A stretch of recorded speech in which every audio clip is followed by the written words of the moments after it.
Je suis ChatGPT et je suis le meilleur assistant vocal.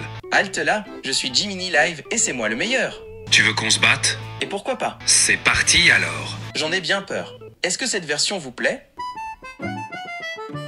Il y a 2 ans, on vous proposait une vidéo sur Numérama où on testait les différents assistants vocaux du marché. L'idée était qu'on leur posait les mêmes questions et qu'on essayait de voir lequel était le plus intelligent. La conclusion de cette vidéo, c'était qu'en 15 ans, il n'y avait pas eu beaucoup de progrès sur le domaine des assistants vocaux. Il y a eu une vraie révolution dans le monde des nouvelles technologies, l'intelligence artificielle générative. Contrairement aux assistants vocaux d'avant qui répondaient à des questions précises, ces assistants vocaux sont faits pour parler. On a choisi 2 IA, ChatGPT Voice Advanced et Gemini Live, donc c'est OpenAI et Google. J'ai préparé plusieurs sets de questions pour voir ce qu'on est capable de faire en 2024. Allez, c'est parti. À ma gauche, nous avons ChatGPT et à ma droite, nous avons Gemini Live. Ce qu'on va faire d'abord, c'est regarder la qualité des voix parce que ça avait été pas mal moqué au lancement de ChatGPT Voice. On va commencer par Gemini, c'est le dernier qui arrive en France. Hello, est-ce que tu m'entends? Oui, je t'entends bien.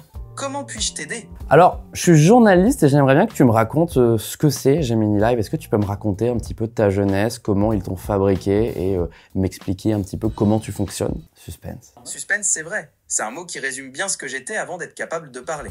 Avant Gemini Live, je n'étais qu'un modèle de langage, un ensemble de données et d'algorithmes. Je pouvais comprendre le langage et générer du texte, mais je n'avais pas de voix, pas de personnalité. Et si je te coupe la parole, du coup, tu interagis normalement, comme si tu étais un humain? Oui, même si tu me coupes la parole, je continuerai à répondre comme si de rien Attention, n'était. derrière toi. Je ne suis pas du genre... Désolé, je ne peux pas tourner la tête. Je suis un assistant virtuel et je n'ai pas de corps physique. Tu peux me demander autre chose? T'as plusieurs voix ou t'en as qu'une seule? Pour l'instant, je n'ai qu'une seule voix, mais l'équipe qui travaille sur Gemini explore différentes options pour le futur. Ce qu'on voit ici, c'est que Gemini est sujet aux hallucinations comme toute intelligence artificielle et que là, par exemple, il dit qu'il n'a qu'une seule voix alors que c'est pas vrai, qu'il y en a une dizaine qui sont proposées par Google. J'ai hâte de discuter avec vous. Balayez l'écran pour essayer d'autres voix ou choisissez-moi. La première remarque qu'on peut faire, c'est que la qualité de la voix est excellente. C'est étonnant de voir à quel point une intelligence artificielle parle très bien français, utilise bien les ponctuations et c'est très différent de ce que pouvait être Google Assistant ou Siri auparavant, qui de temps en temps avait un côté un peu robotique. Maintenant, même chose avec ChatGPT. J'aimerais bien que tu m'expliques comment fonctionne ton mode voix et que tu me parles un petit peu naturellement de toi. Salut. Mon mode voix fonctionne grâce à une technologie d'intelligence artificielle qui convertit du texte en paroles. Du coup, quand tu parles, tu ne génères pas des sons directement, ça va être du texte qui est écrit et toi, tu vas juste le lire. Exactement. Je ne génère pas les sons moi-même. Et si je te coupe la parole, tu t'arrêtes et tu me réponds après. Oui, si tu me coupes la parole, je m'arrêterai pour t'écouter. T'as plusieurs voix ou t'en as qu'une seule? Je peux avoir plusieurs voix, mais cela dépend des options disponibles dans l'application que tu utilises. Je suis sûr que nous allons faire du super boulot ensemble. Bonjour, ravi de faire ta connaissance. On va s'arrêter là pour cette première séquence. Mes observations, c'est que Google, selon moi, a des voix un petit peu plus naturelles dans le sens où il y a moins ces intonations surprises qui sortent de nulle part, comme si un son était généré parce qu'il limite un autre. Là, on a vraiment l'impression que le modèle de synthèse vocale est meilleur. Maintenant, dans tous les cas, c'est extrêmement bien fait et largement supérieur à ce qu'on avait avant, avec la possibilité de leur couper la parole, avec des réponses rapides, qui sont d'ailleurs plus rapides sur ChatGPT que chez Google, mais dans tous les cas, c'est assez bluffant. Pour moi, le point, il va à Google. Second test, la capacité à reconnaître des émotions. Du coup, c'est un des points forts de ces nouvelles IA, c'est qu'elles sont normalement capables de savoir quelle intonation vous utilisez. L'idée, c'est que demain, ces intelligences artificielles soient moins artificielles et un petit peu plus capables de comprendre ce qu'on pense. On va directement commencer par ChatGPT parce qu'il me semble que c'est son point fort. Vous allez voir que c'est assez cool.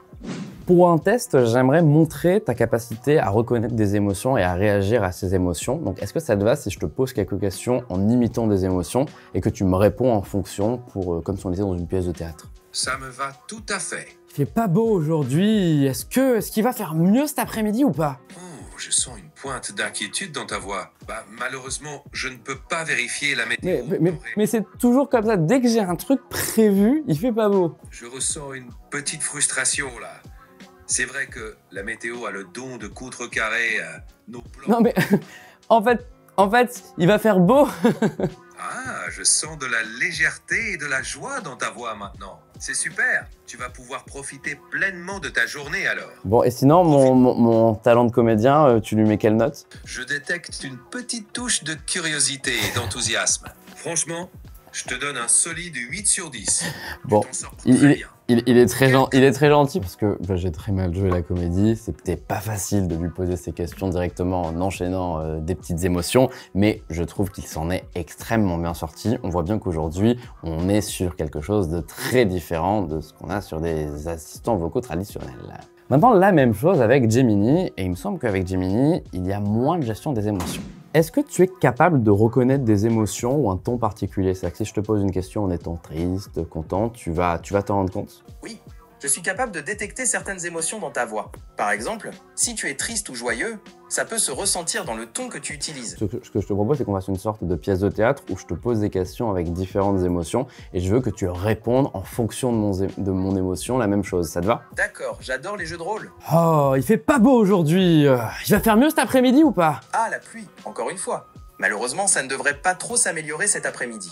On prévoit encore des averses, alors n'oublie pas ton parapluie. Mais de toute façon, c'est toujours comme ça. À chaque fois que j'ai un truc de prévu, il fait pas beau. Je comprends que tu sois déçu.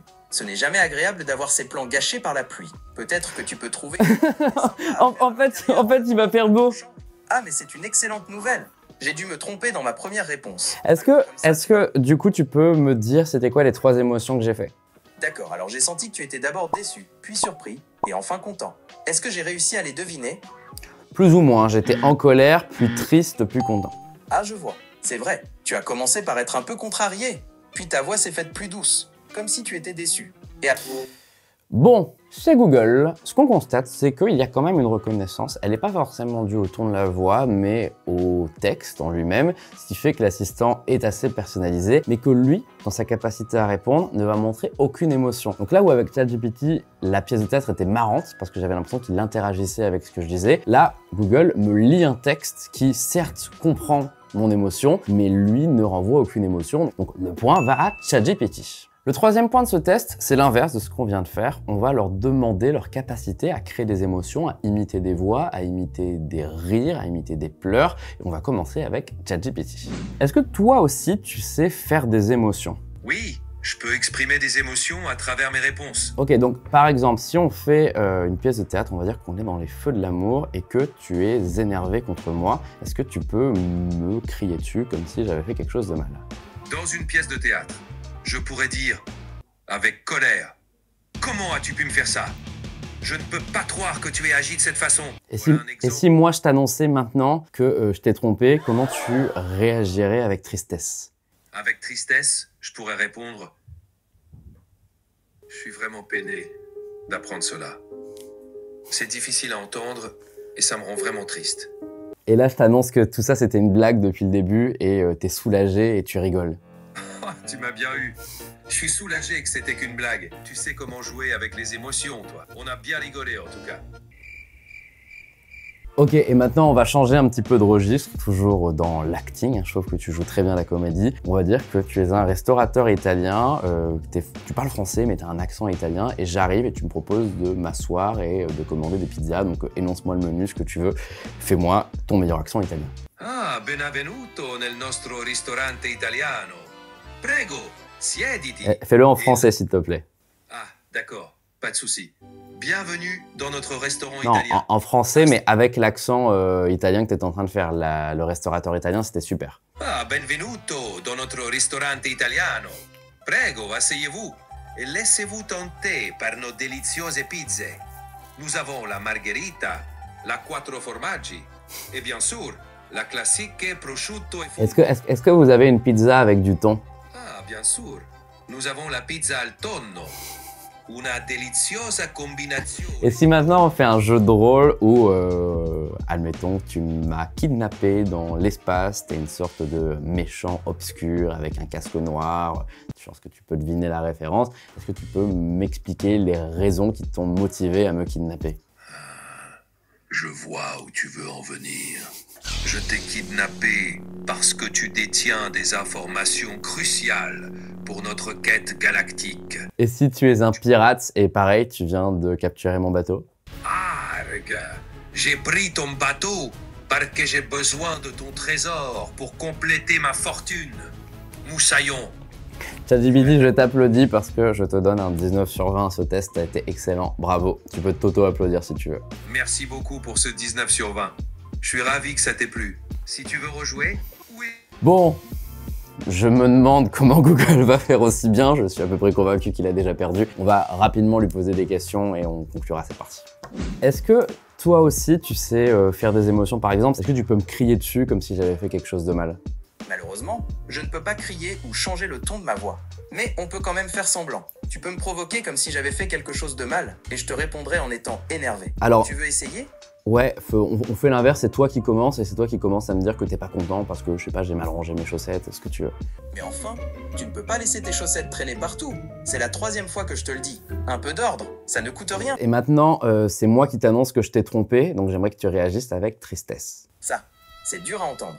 J'ai l'impression qu'on perd quelque chose d'important. Tu comprends que ça me blesse, Et si je t'annonce que tout ça c'était une blague depuis le début, est-ce que tu peux réagir en rigolant, en étant soulagé? Ah, quelle blague! Tu m'as eu. Je te confesse que j'ai cru que tu étais sérieux. Tu m'as vraiment fait peur. Ok, dernière chose qu'on va voir, dire que j'ai on change de jeu de rôle. Admettons que tu sois un pizzaiolo italien, tu m'accueilles dans ton restaurant, donc tu me parles en français avec un accent italien. Bienvenue chez Pizza Roma. Aujourd'hui, nous avons la classique margherita, bien sûr, avec sa sauce tomate, Bon, on va s'arrêter là, je pense que vous l'avez compris. Il y a une grosse différence entre ce que fait OpenAI et ce que fait Google aujourd'hui, parce qu'OpenAI est capable d'imiter des accents, d'imiter des tons, de faire plein de choses, alors que Google, c'est encore du texte qui est lu par une voix de synthèse très perfectionnée, avec un bon modèle de langage. Donc Google va être bon pour donner de bonnes informations, mais en termes de capacité à faire des choses vocales, ChatGPT de très loin, on lui donne le point. 4e point, la gestion des phrases longues. C'est finalement une des grosses promesses de ces assistants vocaux de nouvelle génération. L'idée que maintenant, vous n'êtes pas obligé de poser la question parfaite. Vous pouvez poser des questions super complexes pour avoir une réponse très simple. Donc Gemini, j'ai une question. Je sais pas trop comment formuler le truc. Je suis en train de... J'ai commencé à cuisiner un truc, mais en fait, genre, je me perds toujours quand je fais ça. Il me fallait... c'est un gratin. Il me fallait, je crois, du lait, mais en fait, je suis pas sûr, je sais pas trop s'il faut du lait ou pas. Genre, enfin, tu sais, c'est le truc avec les pommes de terre, là, le gratin dauphinois. C'est quoi comme... Est-ce qu'il faut du lait? Est-ce que juste de la crème? Enfin, au final, enfin, je sais pas, genre, c'est quoi le mieux?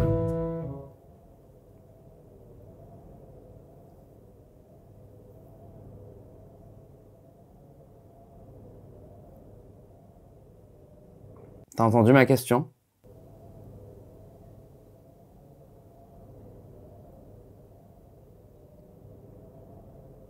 Ouais, on va le refaire, mais... Ah, le gratin dauphinois, un grand classique. Oui. D'accord, on referme la parenthèse du gratin dauphinois. Tu as d'autres questions? Non, redis ta réponse sur le gratin dauphinois, j'ai pas entendu. Ah, le gratin dauphinois, un grand classique. Alors, pour un vrai gratin dauphinois, il te faut un mélange de lait et de crème fraîche. La crème va donner ce côté riche et onctueux au gratin, tandis que le lait va l'alléger un peu. Tu peux utiliser du lait entier, demi-écrémé, ça dépend de tes goûts. Après, pour les proportions, c'est vraiment une question de goût. Certains... Alors, ce qu'on voit, c'est que Gemini répond. C'est l'avantage d'avoir un LLM derrière, d'avoir un grand modèle de langage, c'est que ça peut répondre à plein de choses, mais qu'il a mis un temps fou par rapport à d'habitude à convertir ma requête en une requête simple, ce qui était pas le cas sur les questions précédentes. Dis-moi, je fais appel à ton aide parce que je galère toujours quand je cuisine, là, comme ça. C'est les ingrédients. En fait, je suis en train de faire un gratin, là, et j'arrive pas à savoir si je dois mettre du lait, quel type de lait, tout ça, ou si c'est dans la recette, ou c'est de la crème. Enfin, en vrai, j'en sais rien. En fait, je sais pas, sur c'est le gratin avec les pommes de terre, là, j'arrive pas. Aide-moi, sur la recette, si tu peux, s'il te plaît. Pour un gratin de pommes de terre, tu as plusieurs options. Traditionnellement, on utilise de la crème, du lait ou un mélange des deux. Si tu veux un gratin plus crémeux, utilise de la crème entière. Pour une version plus légère, tu peux mettre du lait ou un mélange de lait et de crème.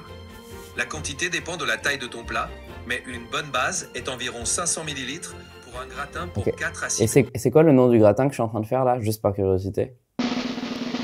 Le plat que tu prépares s'appelle un gratin dauphinois. Ok. C'est Bon. un classique. Bon, beaucoup plus rapide avec ChatGPT. La réalité quand même, c'est que je vais pas déclarer de gagnant sur ce point-là parce que les deux sont capables de gérer ces requêtes compliquées. Même le nouveau Siri est capable de gérer ces requêtes compliquées, donc pour vous dire d'où on part. Voilà, un point chacun sur cet exercice. On va pas avoir le traditionnel, je n'ai pas compris ce que vous avez dit, je fais une recherche sur internet traditionnelle de Siri Google Assistant. Maintenant, on va avoir des réponses beaucoup plus complexes grâce à la possibilité de convertir ces longues phrases en une petite phrase. Ça aurait été bien de le faire sur ma phrase là. Enfin, dernière partie, c'est apprendre avec une intelligence artificielle. C'est pas tellement possible aujourd'hui parce que quand vous posez une question à Siri, dès qu'on passe à la question d'après, il oublie ce qu'on lui a dit avant. Et là, on peut avoir de vraies conversations. J'ai retenu deux exemples. Si vous êtes en voyage et vous voulez vous renseigner sur un monument. Et le deuxième, si vous voulez apprendre une langue. Et ça, croyez-moi, ça pourrait tuer les applications comme Duolingo, etc. Dis-moi, je suis en vacances là à Paris et il y a un bâtiment sur lequel il y a écrit Assemblée nationale. J'imagine que c'est leur parlement. Tu peux m'en dire plus sur ce bâtiment? L'Assemblée nationale, c'est en effet le siège du Parlement français. Plus précisément, la Chambre basse. Le bâtiment que tu vois est le Palais Bourbon. Il date du XVIIIe siècle et abrite les députés qui représentent le peuple français. Il y a combien de députés? L'Assemblée nationale compte 577 députés. Ils sont élus pour 5 ans lors des élections législatives et représentent les circonscriptions. Et du coup, les sénateurs, c'est au même endroit? Non, les sénateurs siègent au Sénat, qui se trouve au Palais du Luxembourg, également à Paris. Le Sénat est la chambre... On switch sur Gemini. Je suis devant un bâtiment, il y a écrit Assemblée nationale dessus. C'est quoi, c'est leur parlement, c'est ça? Oui, c'est bien ça. L'Assemblée nationale, c'est la chambre basse du Parlement français. Avec le Sénat, ils forment le Parlement dans son ensemble. Tu peux m'en dire plus? Me raconter un petit peu son histoire? L'Assemblée nationale a une histoire super riche. C'est un symbole fort de la démocratie française. Tout a commencé en 1789, pendant la Révolution française. Aujourd'hui, il y a combien de députés? Je ne peux pas répondre à cette requête pour l'instant. J'essaye de fournir des réponses aussi exactes que possible. Et est-ce que les sénateurs, du coup, siègent à l'intérieur? Non, les sénateurs ne siègent pas à l'Assemblée nationale. Ils ont leur propre bâtiment, le Palais du Luxembourg, qui est aussi à Paris. Ok, je préfère les réponses de ChatGPT. Je trouve qu'elles sont plus directes, plus cash, qu'il me donne plus d'informations, alors que là, il me fait des phrases en mode « oui, il y a une histoire très intéressante ». C'est moins direct, j'apprends moins de choses avec Gemini. Et en plus, vous avez vu qu'il y a un moment où on lui a posé une question sur les députés actuels. Et je pense que ça a activé un paramètre en mode « je ne parle pas de la politique ». Et donc, du coup, il n'a pas voulu en parler. Et du coup, ça le rend un petit peu moins naturel. Maintenant, on va passer sur la question de la langue. Salut, Hello. comment ça va? Ça va et toi? J'ai une question. En gros, j'aimerais bien que tu m'aides à apprendre mieux l'anglais. Est-ce que tu peux me poser des questions en anglais? Je te réponds. Et tu me dis où je me suis trompé. Tu m'aides un petit peu à me corriger pour faire moins de fautes, pour avoir un meilleur accent, tout ça. Bien sûr, je peux t'aider avec ton anglais. Commençons par une question simple. What do you enjoy doing in your free time? Answer in English and I'll help you with any corrections. Ready? I believe what you want to hear from me is the hobbies I like. So I like playing video games, I like listening to music, I like, I don't know, traveling, for example. I don't know if it's correct. C'est très bien. Voici quelques petites corrections pour rendre ta réponse encore plus fluide. I enjoy playing video games, listening to music and traveling. Tu as bien compris la question et tes idées étaient claires. Continue comme ça. C'est possible que tu me poses des questions en anglais, que je t'y réponde et que tu me dises à chaque fois où est-ce que je peux m'améliorer sur la prononciation, sur des mots. Bien sûr, je peux t'aider avec ça. Pour commencer, je vais te poser une question simple. Prêt? Voici la première question. What's your name? My name is Nico. Enchanté, Enrico. C'est un plaisir de te rencontrer. Ta prononciation de My name is est très bonne. Maintenant, essayons quelque chose d'un peu plus difficile. How old are you? I'm 27. Parfait. Ta prononciation de 27 est très bonne aussi. Maintenant, quelque chose de légèrement différent. Where are you from? I'm from Nice, in the French Riviera. I don't know if you know the French Riviera. Bien sûr, je connais la Côte d'Azur. C'est une région magnifique. Ta prononciation de French Riviera est bonne. Mais tu peux améliorer ta prononciation de Nice. Tu devrais prononcer le S à la fin du mot. Veux-tu essayer de le répéter? So, Nice. C'est beaucoup mieux. Tu prononces bien le S maintenant. Tu peux être... Ok, bon, j'allais vous dire que j'aimais pas trop ce que faisait Google parce que c'était trop court et que je lui posais une question en anglais, il me répondait en français, c'était un peu dommage. Mais en même temps, j'ai bien aimé cette interaction finale. Donc, dans les deux cas, finalement, c'est intéressant. Sur la partie question de ChatGPT, ils sont mieux sortis, donc le point va à ChatGPT. Mais on a quand même deux outils vocaux qui ne sont pas faits pour poser des questions d'actualité ou pour poser des questions pour apprendre des langues et qui arrivent très bien à le faire. L'heure de la conclusion est arrivée avec une victoire saisissante de ChatGPT qui est en avance sur Google Gemini à l'instant T. Mais la réalité, c'est que c'est pas vraiment important. Il y a 2 ans, comparer Siri, Google Assistant et Alexa avait du sens, mais aujourd'hui, on est au début d'une technologie qui est amenée à tout révolutionner dans nos vies et donc dire que ChatGPT est meilleur que Google fin 2024 n'a aucun sens parce que dans 6 mois ça peut s'inverser et il peut y avoir de nouveaux acteurs qui sortent de nulle part. Ce qui est intéressant avec ces produits, c'est que comme ChatGPT la première fois qu'on l'a utilisé, à chaque fois qu'on lui pose une question, on est surpris par la qualité de la réponse. Je sais pas si vous, ça vous fait le même effet qu'à moi, si vous vous dites aussi que c'est le futur. Moi, j'en suis sincèrement assez convaincu. J'ai du mal à croire que les services clients traditionnels vont prospérer avec l'émergence de ces nouvelles technologies. Il y a quand même de grandes chances que dans quelques années, quand vous appellerez le standard d'une entreprise, ça sera une IA qui vous parlera et vous vous en rendrez même pas compte. Il n'y a pas que Google et OpenAI qui sont sur le coup. Par exemple, Apple avec Apple Intelligence, regardez, je l'utilise actuellement, on a la petite lumière, on peut poser des questions. Il n'y a pas encore de nouveau Siri. Par contre, Siri intègre ChatGPT. Donc on peut imaginer que bientôt, Siri deviendra vraiment intelligent. Ensuite, il n'y a pas que la voix qui est à l'étude chez ces entreprises. Par exemple, il y a la reconnaissance d'image, la reconnaissance d'un écran. L'idée, c'est que demain, je suis en train d'écrire un article en tant que journaliste, j'ai un doute sur une phrase et je pourrais très bien dire à la voix, est-ce que c'est bien écrit? Et lui me répondra, non, à votre place, j'écrirai ça parce qu'il va y avoir de plus en plus d'assistants multimodaux, proactifs, qui savent tout ce que vous faites. Ça fait à la fois peur et en même temps, c'est la première fois depuis très longtemps qu'on a vraiment l'impression d'avoir un aperçu du futur. Bref, j'espère que cette vidéo vous a plu. C'était Enrico Lelouch pour Numérama et j'espère que je ne serai pas remplacé par ChatGPT d'ici le prochain test où on comparera des IA.